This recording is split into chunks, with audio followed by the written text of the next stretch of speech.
السلام علیکم ورحمۃ اللہ وبرکاتہ۔ شمع الفت ناول کی دنیا میں آپ سب کا ویلکم ہے۔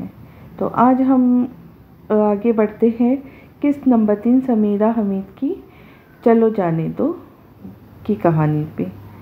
تو شروع کرتے ہیں۔ رات کا کھانا کھانے سے پہلے وہ سب باہر کا ایک چکر اور لگا آئے تھے۔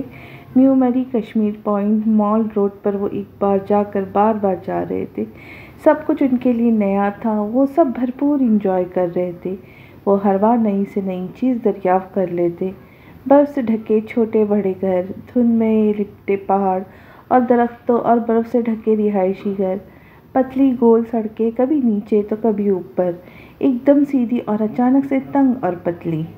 اس دن وہ سب دریائے نیلم گئے، دوپہر کا کھانا وہیں کھایا، رات کا کھانا کھانے سرے شام ہی مین مال پر آ گئے۔ جرار اور معاذ کا مشترکہ خیال تھا کہ مال روڈ سے بہتر جگہ تفریح کے لیے کوئی اور نہیں۔ السلام علیکم لالا جی، جرار نے دور سے ہی ہاتھ سر تک لے جا کر ہانک لگائی۔ پورے پاگل لگتے ہو۔ مدیحہ کو اس کی یہ حرکت بری لگتی تھی۔ سلام کرنا پاگل پن ہے؟ وہ حیران ہوا۔ مسخرے لگتے ہو پورے، دیکھو وہ خان صاحب بھی ہنس رہے۔ ہاں تو میں آیا ہی دنیا میں دوسروں کو خوش کرنے کے لیے ہوں۔ موسم ابر آلود تھا، ایسا لگ رہا تھا ہر چیز دھواں چھوڑ رہی ہے۔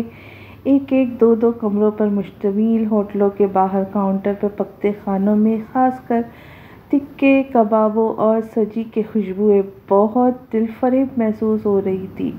ابر آلود گہری شام کی دھندلائی روشنی اور بے فکر لوگوں کی بے فکر چہل قدمی اس شام کا حسن تھا۔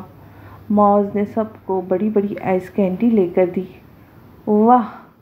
کینڈی کھاتے کھاتے ہر 2 منٹ بعد معاذ کے منہ سے نکلتا۔ مال پر چلتے چلتے لوگوں کا رش انتہا تک بڑھ گیا۔ ہوٹلوں کے ایجنٹ ہر نئے آنے والے کے پیچھے بھاگتے، ہاتھ پکڑ کر کے اس طرف گھسیٹتے بھی۔ تمہارے ابا تو کہہ رہے تھے اس موسم میں پاگل ہی نکلتے ہیں۔ معاذ نے ہیرا اور مدیحہ کو مخاطب کیا۔ یہ ہزاروں پاگل ہیں کیا؟ یہ ہزاروں لوگ نہیں، ان کے ابا۔ شامل نے اپنا فرض سمجھا اس بات کا جواب دینا۔ Shut up! مدیحہ سے پہلے ہیرا چلائی۔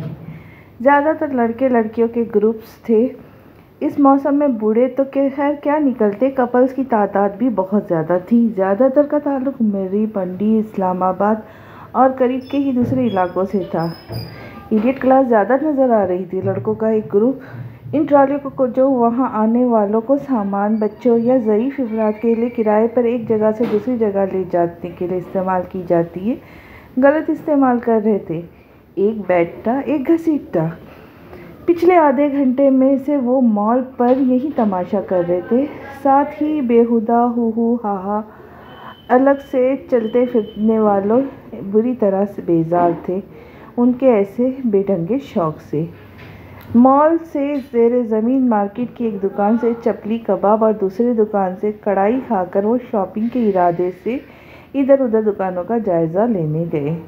معاذ پہلے کہہ چکا تھا، جو فارغ ہوتا جائے گاڑی کے پاس آتا جائے۔ گاڑی وہاں سے کافی دور پارک تھی۔ معاذ جہاں تک سہولت سے ڈرائیونگ کر سکتا تھا وہ وہاں تک کر کے گاڑی پارک کر دیتا تھا۔ ان گول گول بل کھاتی سڑکوں پر وہ گاڑی نہیں چلا سکتا تھا۔ ہیرا ایک دکان میں کافی دیر سے کرتے دیکھ رہی تھی۔ وہ فیصلہ نہیں کر پا رہی تھی کہ کرتا لے یا جویلری۔ وہ چاہتی تھی اپنی دوست کے لیے ایک جیسی ہی چیزیں لے لے۔ باہر پر بارش شروع ہو چکی تھی۔ شام کا اندھیرا گہرا ہونے لگا تھا۔ مال پر افراتفری سی شروع ہو گئی تھی۔ ہیرا نے سر باہر نکال کر دیکھا۔ پہلی برف باری انہوں نے ریسٹ ہاؤس میں دیکھی تھی اور دل کھول کر مزہ لیا تھا۔ اس نے جلدی سے اپنا بیگ چیک کیا، اس کے پاس پیسے کم تھے۔ کچھ دیر پہلے نمل اس کے ساتھ ہی اس دکان پر مختلف چیزیں چیک کر رہی تھی، اب وہ غائب تھی۔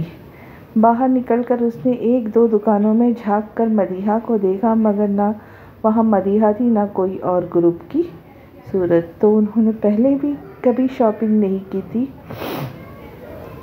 کوئی کہیں ہوتا کوئی کہیں۔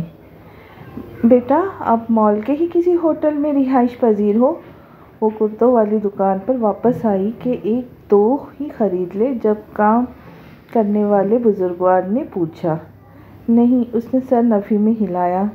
مال پر برفباری کا ہلا گلا انتہا کو پہنچ چکا تھا۔ اسلام آباد سے آئی ہو تو جلدی نکل جاؤ، برفباری میں سڑک پر پھسلن کی وجہ سے روڈ بند ہو جاتی ہے۔ اور اسلام آباد کے لیے نفی میں سر ہلاتی اگلی بات سنتے ہی وہ تیزی سے باہر کی طرف لپکی۔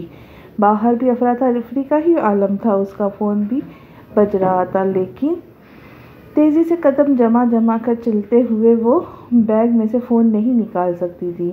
مال پر گاڑیوں کی لمبی لائن اسے نظر آ گئی، گاڑیوں کے ہارن، لوگوں کے شور۔ اچانک ہی منظر کچھ اور کا کچھ ہو گیا۔ گاڑیوں کے درمیان سے وہ بمشکل آگے بڑھنے لگی۔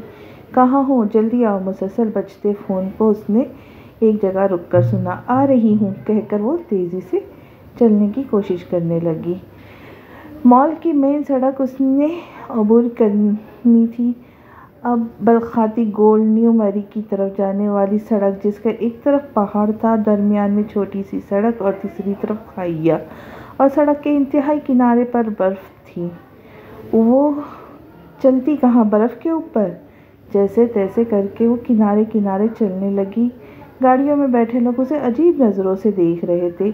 چلنے والوں میں سے وہ اکیلی ہی لڑکی تھی جو جلدی میں بھی تھی، بوکھلائی ہوئی بھی اور پریشان بھی۔ اب ملتے ہیں کہانی کے اگلے حصے میں۔ تب تک میرے چینل پر آنے والے لائک، شیئر اور سبسکرائب کریں۔ دعا میں یاد رکھیں، خوش رہیں اور خوشیاں بانٹیں۔ اللہ حافظ۔